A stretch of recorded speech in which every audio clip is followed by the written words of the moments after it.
जी। बॉम्बे किसने दहेज में दे दिया था? सर ये पुर्तगालियों ने दिया था शायद ब्रिटेन को। वो क्यों दे दिया था? शादी हो गई थी तो दहेज में दे दिया गया था। सर हाँ जी सर, जी सर। उनकी राजकुमारी शादी राजा से हुए थे। राजकुमारी कैथरीन की शादी होती थी हाँ। चार्ल्स के साथ। चलिए बहुत अच्छी बात है, नाम भी दे दिया आपने।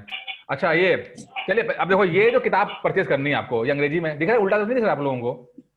नहीं the constitution of India. Constitution of India. देखिए ये क्या है, पीएम बख्शी की किताब है। इस किताब में क्या है कि ये पूरा कॉन्स्टिट्यूशन संविधान लिखा है, इसमें कोई एक्सप्लेनेशन नहीं है। ये सिर्फ जो एक्ट वाइज होता है ना पूरा लाइन से, वो लाइन से लिखा हुआ है उन्होंने। मेरे पास इंग्लिश में, आप देखना कि हिंदी में आती है कि नहीं आती है, आई थिंक आती है हिंदी में। ठीक है, ये किताब को थोड़ा रखिएगा अपने साथ। जो आप जो भी नोट्स, चाहे मेरे नोट्स हो, चाहे वो आप किसी भी किताब से पढ़ रहे हो, चाहे आपका लक्ष्मीकांत से पढ़ रहे हो, संविधान की किताब से क्या रहेगा, आपको पूरा एक्ट वाइज पूरा डेफिनेशन स्टेटमेंट के साथ रहेगा। तो थोड़ा रेफर करते रहेंगे तो आपको बहुत प्रॉब्लम्स आपके क्लियर हो जाएंगे आपके। ठीक है, तो इस किताब को परचेस कर लेना, ज्यादा महंगी नहीं है किताब। कितने की होगी? 110 रुपए की उस समय थी, कितने की होगी देखना पड़ेगा। Sir what's the name of writer? PM Bakshi. PM Bakshi, PM Bakshi. Okay, PM Bakshi. ठीक है, चलिए। हाँ, तो आज तो मैं इसी किताब से पढ़ने के मूड, आप लोगों को कुछ पूछने पाछने के मूड में हूं मैं। अच्छा कल से ना आप हो सकता है कल तो लाइव क्लास नहीं जाएगी आप लोगों की, उसमें मतलब एक मैंने आपके लिए एक एनवायरनमेंट और साइंस के लिए टीचर रखा हुआ है, तो वो आपको वो कोशिश करूंगा कि एनवायरनमेंट आपका अगले 10 दिन में खत्म कर दें, और उसके बाद अगले 15 दिन के अंदर आपका साइंस खत्म कर दें। तो जो मैं क्लास साइंस लेता हूँ नहीं लूंगा, आपको पॉलिटी यहाँ पढ़ा दूंगे भी, और साइंस और एनवायरनमेंट सुबह पढ़ लेंगे आप लोग। वो टीचर रखे, डबल अब काम करना पड़ेगा। अच्छा मैं सुबह क्लास लगेगी? लाइव कर देंगे, लेकिन मैं आपको भेज दूंगा रिकॉर्ड करके, क्योंकि ऑफलाइन के बच्चे ही पढ़ेंगे ना असल में यहाँ पर, तो सुबह क्लास चलती है ऑफलाइन में। अच्छा हाँ, असल में डबल शिफ्ट में काम करने का प्लान है ना, थोड़ा सा देख लो आप लोग, और कुछ अपनी तरफ से पढ़ लेना आप लोग। ठीक है ना, अगर नहीं यहाँ पे हो पा रहा है तो थोड़ा सा आप लोग भी देख लीजिएगा। फटाफट रिवाइज कर देते हैं। अच्छा चलिए, मैंने एक वर्ड बोला था इंटेलिजिबल डिफरेंशिया, ये क्या मतलब है?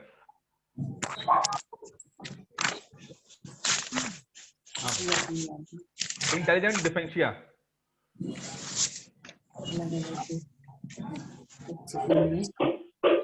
पढ़े नहीं रहे हो आप लोग? रिजर्वेशन को लेके कुछ है सर, ये कुछ ही तो खत्म हो जाता बस।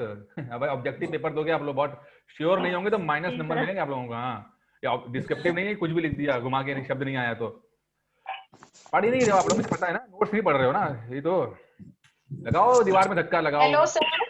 जी बोलिए बोलिए। जी हाँ सर। हाँ सर आपने ये बताया था सर। हाँ। सर समानता का अधिकार बताया था आपने।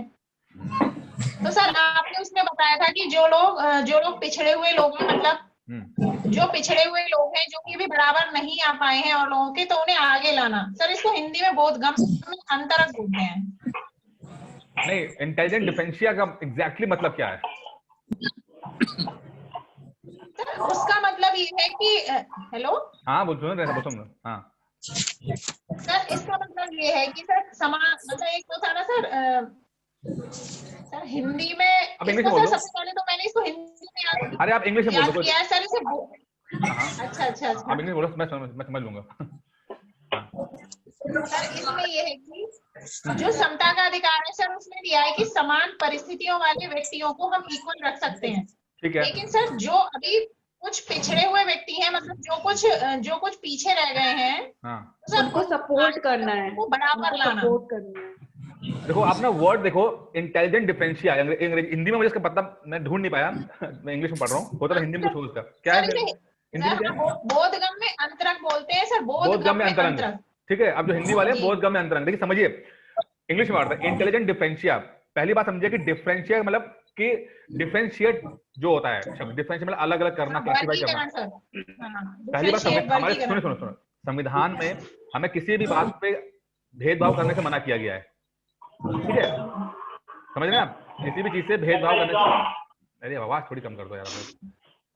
अब जब भेदभाव करने से मना किया गया है, डिफरेंशिएट करने से मना किया गया है, लेकिन अब जो पीछे रह गए उनको आगे चलाना है, तो उसके लिए कुछ एक्स्ट्रा प्रावधान कराया जा रहा है, रिजर्वेशन वगैरह किया जा रहा है।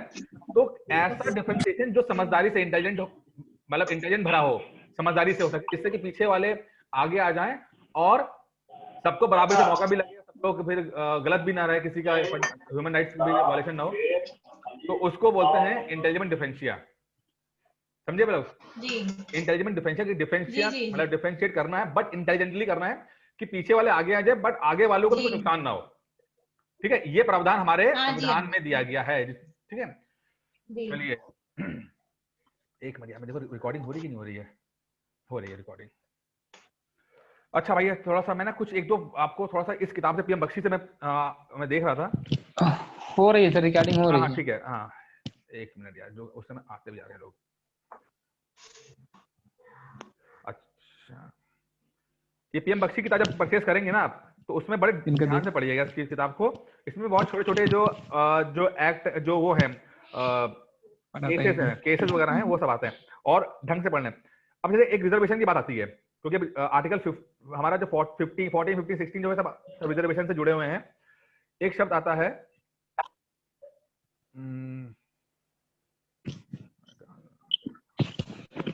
अच्छा, ये बताइए एरिया वाइज रिजर्वेशन हो सकता है क्या?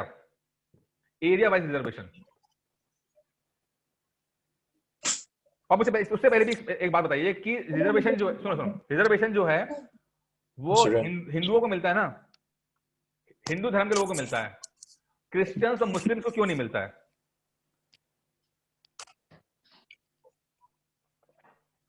क्रिश्चियंस और मुस्लिम्स को क्यों नहीं मिलता है, सिर्फ हिंदू के लोगों को मिलता है? और हिंदू में भी उससे भी पहले सवाल आता है हिंदू है कौन?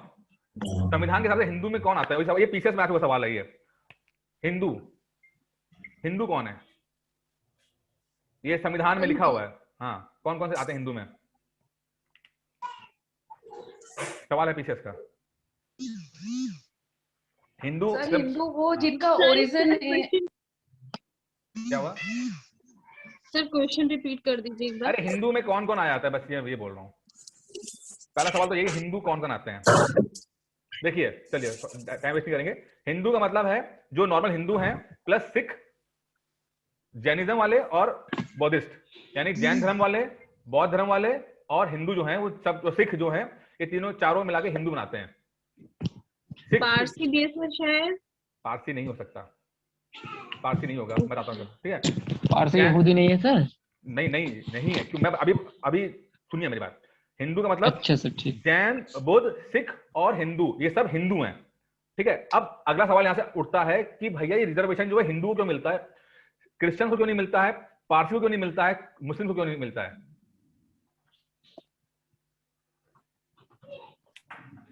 सर वो तो पहले अल्पसंख्यक है ना सर, तो नहीं तो सर अल्पसंख्यक में आते हैं ना सर वो लोग सब। तो इससे क्या हो गया? अल्पसंख्यक आ गया तो उससे क्या हुआ?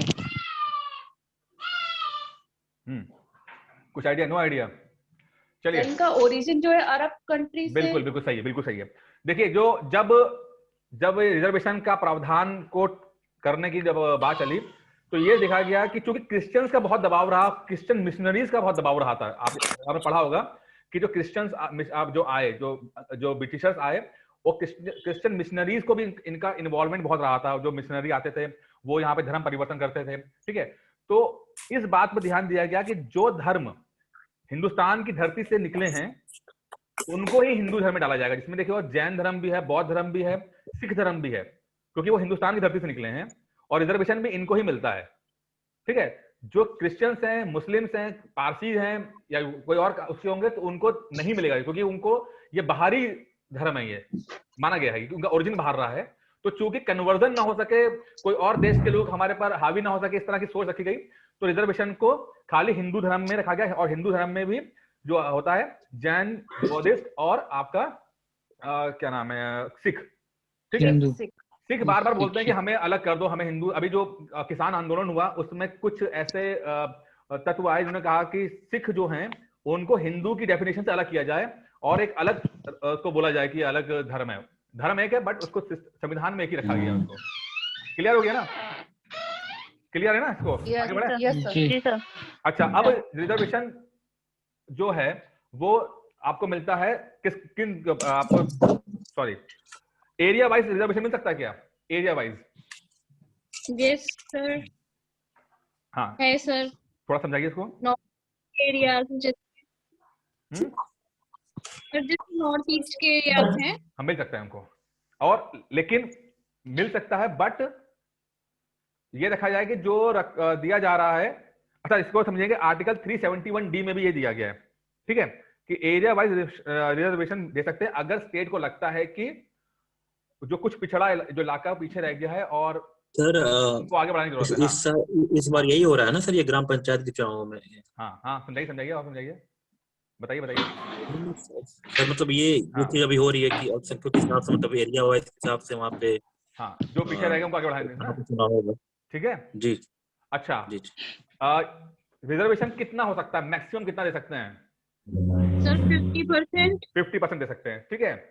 अच्छा अब यहाँ दो सवाल आएंगे। पहला सवाल आता है, अगर आपने कभी कुछ दिनों पहले पढ़ा होगा, पेपर अगर पढ़ते हैं तो आपने देखा होगा तमिलनाडु में बहुत सारे जो वैकेंसीज आई तो 70% 80% तक की नौकरियां जो थी रिजर्व थी, लेकिन वो फिर वो नहीं हुई, क्या नाम है, वो निरस्त नहीं किया कोर्ट ने। क्यों नहीं किया?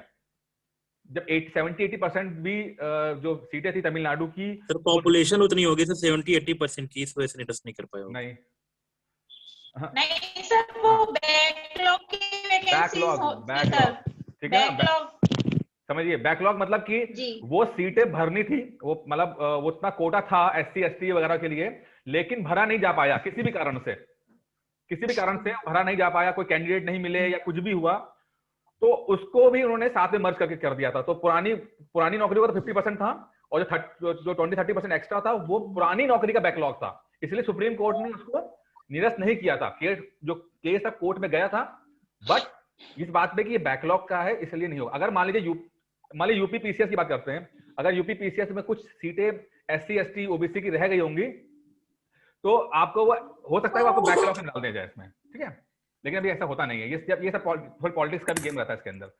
चलिए अच्छा एक बात, अगर एक सीट है, मान लो अगर एक सीट है, एक वैकेंसी है, सिर्फ एक वैकेंसी है, तो क्या उसमें रिजर्वेशन हो सकता है? अगर सिर्फ एक वैकेंसी है? यस सर, एक वैकेंसी है, हो चाहे 10 होता तो है सर रिजर्वेशन। तो मैं सिर्फ एक की बात कर रहा हूँ, 10 की बात नहीं कर रहा हूँ, मैं एक की बात कर रहा हूँ। सर बट एक पर कैसे होगा? हाँ कैटेगरी वाइज हो एक सकता पर है कोई सर। रिजर्वेशन नहीं होता सर। एक पे नहीं हो सकता भाई, क्योंकि एक का मतलब 100% रिजर्वेशन हो जाता है, नहीं, समझ रहे? एक जी, का जी, मतलब है जी। 100% रिजर्वेशन, नॉट 50% रिजर्वेशन। और ये कोड, ये भी अच्छा। मैटर कोर्ट में गया हुआ है, ठीक है, ये सुप्रीम कोर्ट ने इसको भी जजमेंट दिया हुआ है। सर कोई एग्जांपल देके समझा सकते हैं सर आप, मतलब कि अरे कैसे? हाँ मैं बता रहा हूँ। हाँ बताइए। मेरी सुने। जब यूपी में इंटर कॉलेज में प्रिंसिपलशिप के लिए आवेदन मांगे जाते हैं तो प्रिंसिपल का एक कॉलेज में एक ही पद होता है, तो वो जो है आरक्षित पद नहीं होता, वो जनरल माना जाता है उस पद। बहुत अच्छी बात है। ऐसे ही केस जो सुप्रीम कोर्ट था वो भी सेम यही केस था कि एक कोई मेडिकल कॉलेज में था, तो उसमें एक ही सीट आई थी, उसको रिजर्व नहीं किया गया था, उसको जनरल सीट किया गया था। ठीक है ना, क्लियर हो रहा है सब आप लोगों को ना धीरे धीरे? अच्छा मान लीजिए कि एक हस्बैंड वाइफ जो है, मतलब शादी हुई है और एक माता पिता में से कोई एक SC है, तो क्या बच्चों को मिलेगा रिजर्वेशन? बच्चों को जब मिलेगा सर जब हस्बैंड SC होगा। जी। और बताइए SC ST, हाँ मतलब माँ बाप में जो है कोई एक SC, तो केवल पिता SC होगा, केवल तब पिता मिलेगा अगर सर। होगा सर तब। सर क्योंकि पिता से ही ना टाइटल बदलते हैं, तो इस वजह से। नहीं भैया, ऐसा होता है कि माँ बाप में कोई भी अगर SC होगा, हाँ जी सही कह रहे हैं सर, कोई भी SC होगा तो उन बच्चों को रिजर्वेशन मिलेगा, बेशर्ता मिलेगा। वो उनको पिछड़े होना चाहिए, मतलब ऐसा ना, वो तो खैर अलग बात है, लेकिन मिलेगा आपको। अच्छा ये बताइए, बड़ी इंटरेस्टिंग बात है, क्या सर दोनों में से कोई भी हो, अगर माँ हो तब? कोई भी है ना। अच्छा मुझे ये बताइए, क्या ये रिजर्वेशन इस फंडामेंटल राइट है कि नहीं है? रिजर्वेशन फंडामेंटल राइट है कि नहीं है? नहीं सर, फंडामेंटल राइट नहीं है। अब आर्टिकल 14, 15, 16 में सब आता है, तो है क्या? नहीं है ना सर पीछे करंट में न्यूज में था तो उसमें बताया था नहीं। बहुत बढ़िया, यही बस चाहता था मैं। देखिए है क्या कि अभी ये उत्तराखंड वाला मैटर चला था, उत्तराखंड में केस आया था, तो उसमें कुछ रिजर्वेशन अलाउ करना देना था, लेकिन वो दे नहीं रहे थे। वो प्रमोशन वाला था, प्रमोशंस के ऊपर था कि आगे बढ़ाना कि प्रमोशन के अंदर क्या रिजर्वेशन होना चाहिए, ये क्वेश्चन आता है। ठीक है, अभी ये बताइए प्रमोशन के अंदर रिजर्वेशन है कि नहीं है?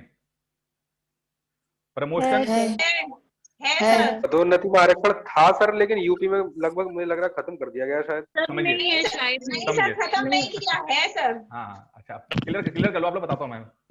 सर है, रिजर्वेशन है। सर प्रमोशन मतलब सर अब नहीं है, पहले था। है हो गया? अब सर समाप्त कर चुके हैं यूपी में। सर, अब समाप्त डिमोशन हो गया ना सर, सर, काफी पोस्टों पे तो डिमोशन कर दिए गए। हाँ जी, डिमोशन हो गए सर, लेकिन ठीक है, हो गया। सर था ये रिजर्वेशन। अब डिमोशन हो गया है। उत्तराखंड वाला केस जो था उसमें यही बोला, उसमें ये केस आया कि जो प्रमोशन के अंदर रिजर्वेशन मिलना चाहिए कि नहीं मिलना चाहिए, तो उसी में केस में 2-3 जजमेंट आए थे।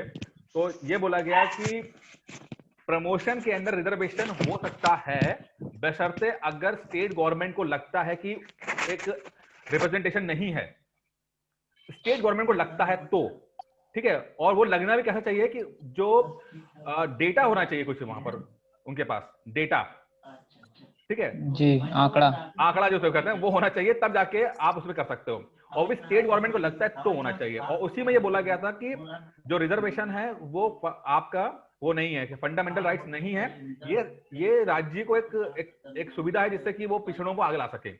और अगर राज्य कोई रिजर्वेशन नहीं दे रहे हैं तो फंडामेंटल राइट्स का हनन नहीं माना जाएगा, ठीक है, नहीं माना जाएगा फंडामेंटल राइट्स का हनन। अगर मान लो योगी जी अगर यूपी पीसीएस का एग्जाम हो रहा है उसमें रिजर्वेशन नहीं दे रहे हैं तो हनन नहीं माना जाएगा उसको, जी सर। ठीक है ना। ये खाली एक फैसिलिटी है जिससे कि पिछड़ों को आगे लाना है, ठीक है।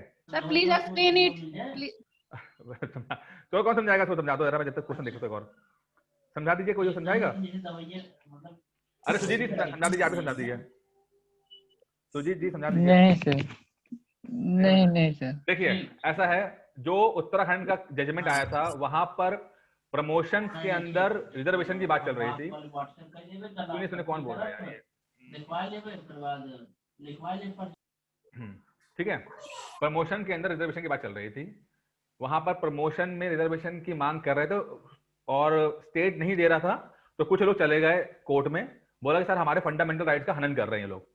तो सुप्रीम जो हाई कोर्ट ने ये जजमेंट बोला है कि प्रमोशन में जो रिजर्वेशन है वो सरकार अगर चाहेगी तो मिलेगा, ठीक है। अगर उनको लगता है कि रिप्रेजेंटेशन नहीं है, अगर लोग उतने नहीं है जिस पर्टिकुलर कम्युनिटी के, पर्टिकुलर जाति के, तो आप रिजर्वेशन दे सकते हो। लेकिन अगर आप नहीं दे रहे हो तो ये फंडामेंटल राइट्स का हनन नहीं माना जाएगा।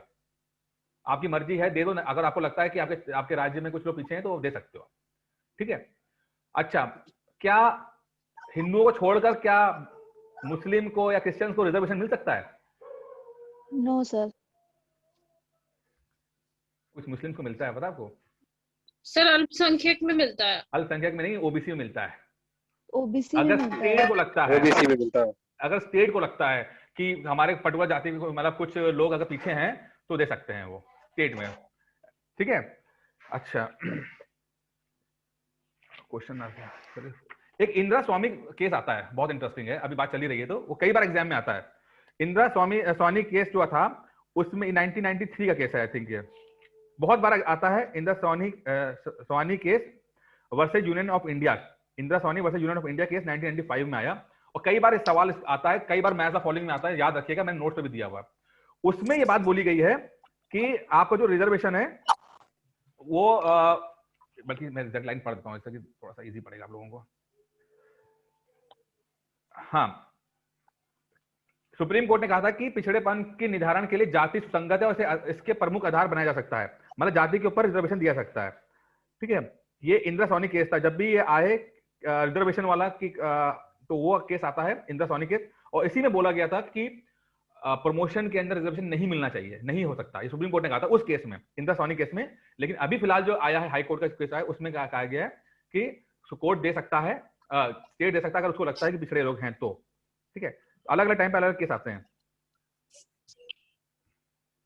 Observe that the reservation of appointment or the post under Article 64 of the Constitution is conformed to the initial appointment and can't be extended to the reservation in the matter of promotion. इसमें एक चीज और बात बोली गई है जो समझनी जरूरी है कि जब रिजर्वेशन देते हैं तो आप रिजर्वेशन दे सकते हैं, बट एक कंडीशन है आप जिसमें बोला गया कि रिजर्वेशन को मतलब देखना पड़ता है कि वो चीज नहीं होनी चाहिए। जब रिजर्वेशन देते समय ये ध्यान रखना चाहिए कि आप जो भी लोगों को आप अपॉइंट कर रहे हो जो रिजर्व कैटेगरी में है, SC, ST, OBC या जो भी है, किसी भी तरह से जो एफिशिएंसी है एडमिनिस्ट्रेशन की वो खराब नहीं होनी चाहिए। ये लाइन ध्यान रखिएगा, एफिशिएंसी एडमिनिस्ट्रेशन की एफिशिएंसी खराब नहीं, मतलब कि जो लोग रिजर्व कैटेगरी में हैं जो अपॉइंट हो रहे हैं उनकी काबिलियत इतनी कम ना हो कि पूरे ओवरऑल जो एफिशिएंसी जो एडमिनिस्ट्रेशन उसको दिक्कत आ रही हो।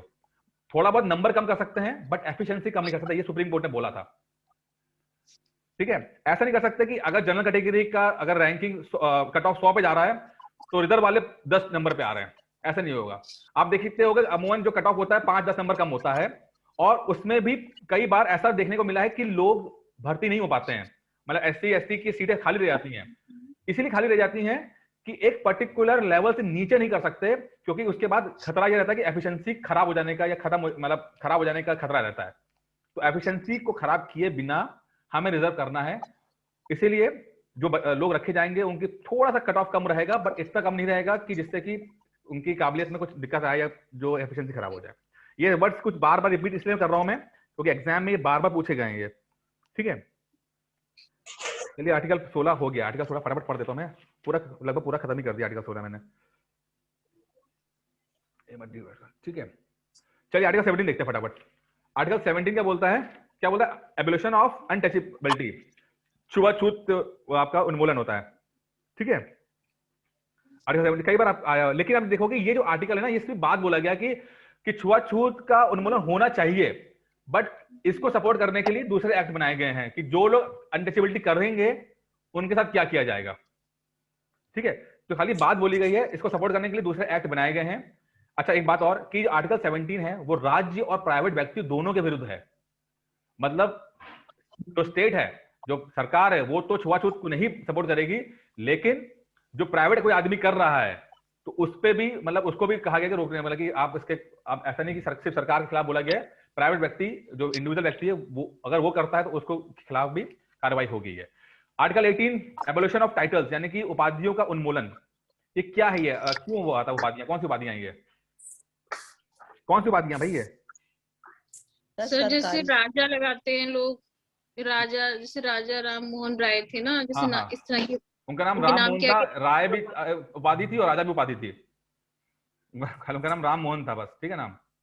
जी सर। हाँ ठीक है, जैसे कि अच्छा ये थोड़ा सा इक्वालिटी बढ़ाने के लिए बोला गया है कि सब लोग इक्वल रहें, कोई ऐसा ना हो कि राय साहब, राय बहादुर, इस तरह के बहुत टाइटल मिलते थे जो मतलब डिफरेंशिएट करने के लिए अंग्रेजों ने बहुत सारे दिए थे।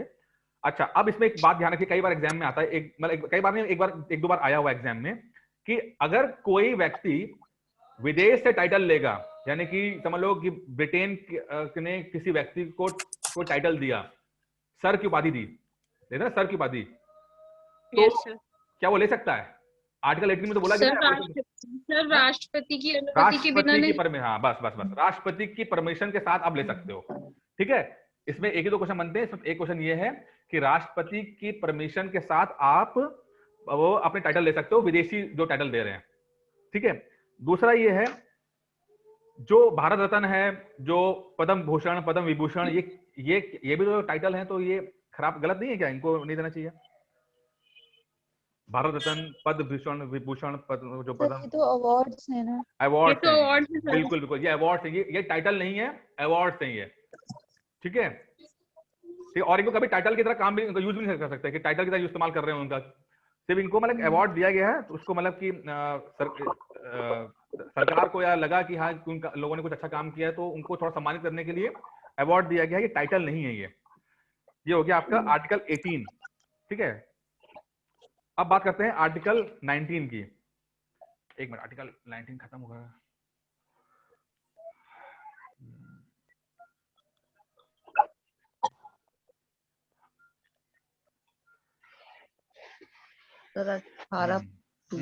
एक मिनट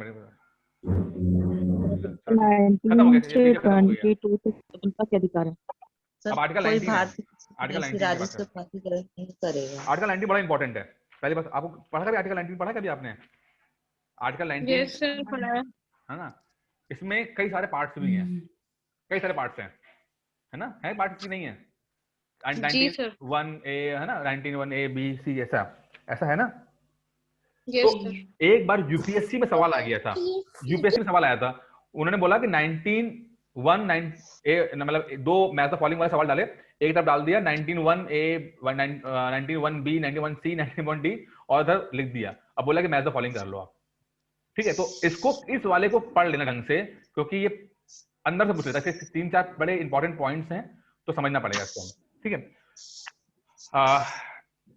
राइट टू फ्रीडम में आते हैं। राइट टू फ्रीडम के अंदर 19 से लेकर 22 तक के जो आर्टिकल्स हैं वो राइट टू फ्रीडम यानी कि स्वतंत्रता का अधिकार में आते हैं।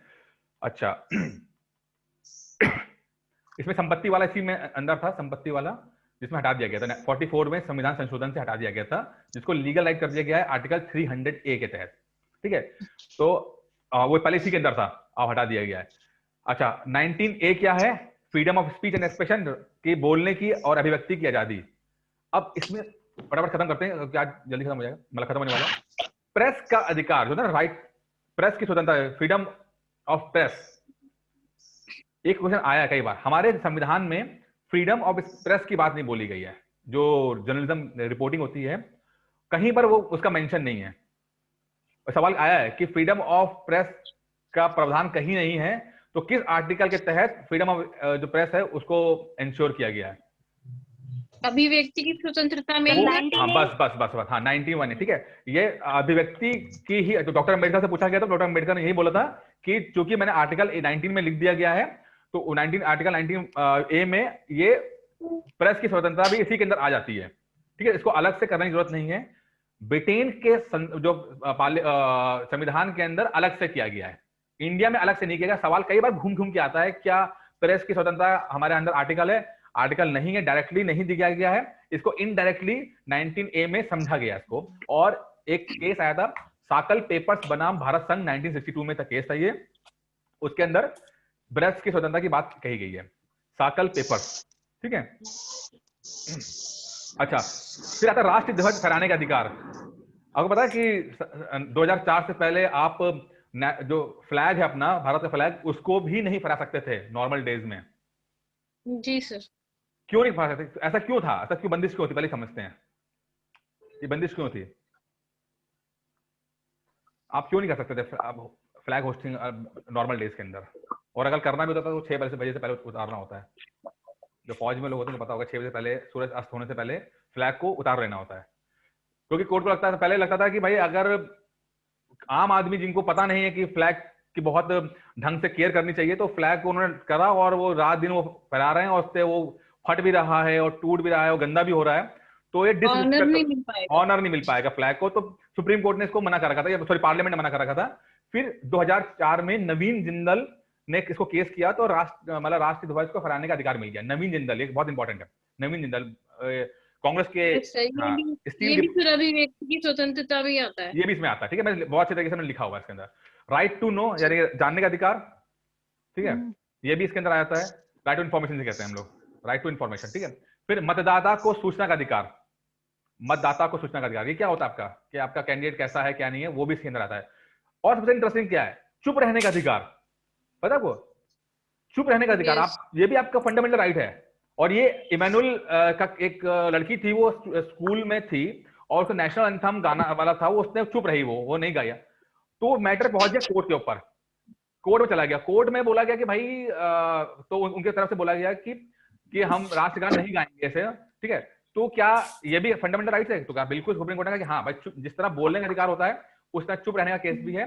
तो इमैनुअल का केस है, इमैनुअल बनाम केरल राज्य 1986, जिसमें ये बोला गया है कि चुप रहना भी आपका फंडामेंटल राइट है। और आर्टिकल 19A में आपने बोला, एक बार सर फिर से बोलिए, कहाँ पे क्या हुआ?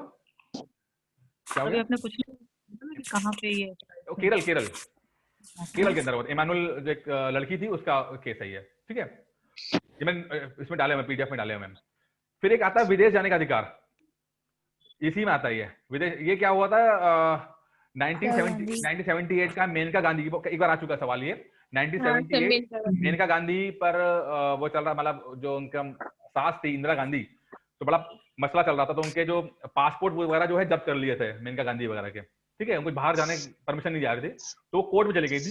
जब कोर्ट में चली गई तो वहां पर बोला गया कि भाई विदेश जाने का अधिकार भी हमारे उसमें आता है, ये फ्रीडम ऑफ स्पीच और एक्सप्रेशन वगैरह आता है ये। मेनका गांधी का आता है। फिर प्रदर्शन करना और धरना देना, ये भी आपका आता है उसमें। फिर आता है 19(1) खा, freedom of meeting and assembly, सभा और सम्मेलन की स्वतंत्रता। मतलब आप कोई सभा बुला सकते हो, जुलूस कर सकते हो, ठीक है, बट क्या नहीं होना चाहिए, वो पीसफुल होना चाहिए, पहली बात तो ये है। दूसरा कि ऐसा कुछ ना कर दो कि आपका मतलब जो भारत की अखंडता और प्रभुता, इस सबके चक्कर में लोकहित के दिक्कत आ जाए इसके अंदर, ठीक है।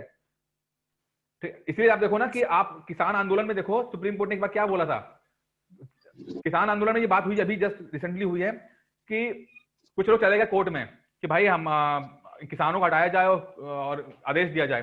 तो सुप्रीम कोर्ट ने तुरंत बोल दिया कि देखिए, धरना देना ये उनका फंडामेंटल राइट है, ठीक है, जब तक वो शांतिपूर्वक धरना दे रहे हैं तब तक कोई दिक्कत नहीं है, ठीक है, आप नहीं हट सकते, कोई समस्या, आप उनको धरना दे सकते हैं। कोई पर्टिकुलर जगह, उस जगह के बारे में था वो कि वहां से हटाने के लिए कुछ लोग चले गए थे सुप्रीम कोर्ट, और सुप्रीम कोर्ट ने बोला था कि धरना देना उनका अधिकार है, फंडामेंटल राइट है, बशर्ते कि अगर वो शांतिपूर्वक कर रहे हैं तो वो, ठीक है। ये किसान आंदोलन के बीच में हुआ, इसलिए थोड़ा सा आप लोग देखता रहा करो, पेपर वगैरह सुनता रहा करो। Freedom to form association and union, यानी कि जो आप क्या नाम है, लेबर, जैसे लेबर यूनियन या कंपनी सोसाइटी बनाते हैं, इसको आप, इसी में आपका अधिकार आता है कि आप अपना कोई कंपनी कर सकते हैं, कोई यूनियन बना सकते हैं, कोई पॉलिटिकल पार्टी बना सकते हैं, ठीक है, इसका अधिकार भी आपको मिलता है। Freedom to form association and unions, ये संगठन और संघ बनाने की स्वतंत्रता आर्टिकल 19(1) गा यानी सी में आता है। फिर है फ्रीडम टू मूव, भारत में कहीं भी जाने का अधिकार है। अच्छा, बड़ा इंटरेस्टिंग है, भारत में कहीं भी जाने का अधिकार है, आर्टिकल 19(1) घा बोलता है, संचालन के स्वतंत्रता में कहीं भी जाने का अधिकार है, बट तब भी सरकार आपको रोक सकती है, तब भी सरकार आपको रोक सकती है, किन फैक्टर पे, किस बात पे, सवाल ये आया हुआ था, ये किस बात पे? ऑर्डिनरी पब्लिक की सिक्योरिटी के लिए, जैसे अंडमान एंड निकोबार में कुछ ट्राइब्स हैं, उनको प्रोटेक्ट करने के लिए अलाउड नहीं किया है नॉर्मल लोग को वहां जाने। बिल्कुल बिल्कुल बिल्कुल। और अगर सरकार को लगता है कि वहां के जो लोगों हैं उनको कुछ दिक्कत हो सकती है आपके जाने से, तो आपको वो रोक सकती है। वैसे तो कहीं भी मूव करने का अधिकार है आपको, लेकिन कुछ पर्टिकुलर जगह पर, कुछ जहां पे बहुत सेंसिटिव मामला है, जैसे कि अंडमान निकोबार में आपके ट्राइब्स रहते हैं, और एग्जाम में एक बार आया भी है, वो कौन सा ट्राइब है वो?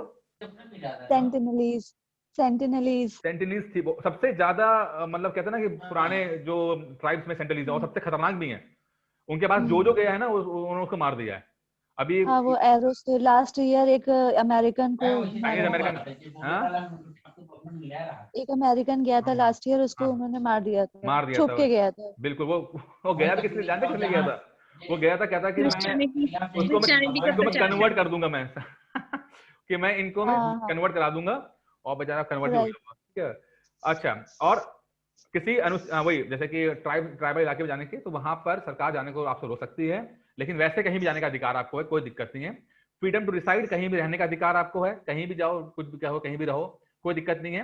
कहीं अनुमति लेना, कहीं पहले जम्मू कश्मीर में था कि आप वहां की प्रॉपर्टी नहीं ले सकते थे, ठीक है, अभी है कि नहीं है वहां पे? कुछ लोगों ने बोल रहे थे कि प्रॉपर्टी अब नहीं है, अब नहीं ना, अब ले सकते हैं। हाँ, तो वो नोट्स में इसको एडिट कर लीजिएगा, इसमें शायद आप ले सकते हैं, ठीक है।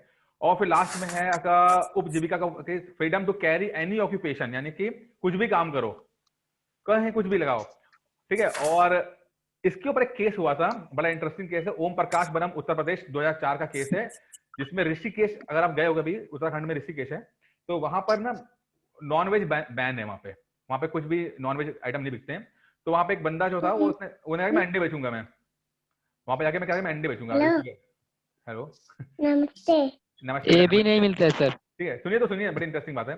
तो अंडे बेचने का था कि मेरा अधिकार है कि मैं कुछ भी कर सकता हूँ काम, जैसे को ना कि मेरा कुछ भी काम कर सकता हूँ, अंडे बेचने का अधिकार है, तो मैं ऋषिकेश में अंडे बेचूंगा मैं। तो कोर्ट ने बोला था कि वैसे तो अधिकार है सबको, जो भी चाहे करना चाहे, लेकिन अगर वो काम साधारण जनता के हित में नहीं है, आम पब्लिक के हित में नहीं है, तो वो आपको बैंक मतलब वो कर सकते हैं, आपको रोका जा सकता है, ठीक है। कुछ नहीं मिलता सर पूरे यूके में। हाँ, लेकिन तब भी मिल जाता है यार, मैं तो खा के आया था। नहीं सर, हम गए थे, अभी नहीं मिला। अरे हम लोग, पापा हमारे आर्मी में तो चल मिल गया था कुछ में, ठीक है, वो जुगाड़ आनी पड़ती है। ठीक ठीक है, खैर वैसे आम पब्लिक के लिए बैन है, ठीक है। और ये मैंने फटाफट आपको पढ़ा दिया, और ये आर्टिकल 19 खत्म हो गया। कल सवाल कुछ पूछ लूंगा इसी की, क्योंकि आर्टिकल 19 थोड़ा इंपॉर्टेंट है। मैं ये पीएम बख्शी से सवाल पूछ लूंगा आपको, वो टाइम खत्म हो रहा है इसके अंदर अभी, ठीक है। मैं काफी कुछ ऑलरेडी कवर करा दिया इसके अंदर, इतना ज्यादा कुछ रह नहीं गया, टाइम बचा नहीं है, 1 ही मिनट बचा है। कपिल सर। जी जी जी जी गौरव जी। सर जो आप बोल रहे हैं ना कि आप क्लासेस वगैरह को स्टार्ट करेंगे, तो सर उसका कोई शेड्यूल अगर हमें मैं बता एडवांस में मिल जाएगा ना? दोपहर में होगा, मोस्ट प्रोबब्ली 12:30 से होगा, 12 साढ़े 12 से होगा वो। कितने डिस्कशन के अकॉर्डिंग टाइम कम है सर, हैं? डिस्कशन के अकॉर्डिंग तो टाइम तो कम है ये, 40 मिनट। हाँ कम है, सही बात है, लेकिन आज 1-2 दिन और करो, क्योंकि दिन में आपको वो क्लासेस मिल जाएंगी आपके लिए वाली साइंस की, और टाइम भी हाँ साइंस एनवायरनमेंट वहां से मिल जाएगा सर। टाइम मतलब कितने 12:30 बजे? 12 साढ़े 12 बजे हाँ हो जाएगा, 12 सवा 12 कल क्या चलेगा? कल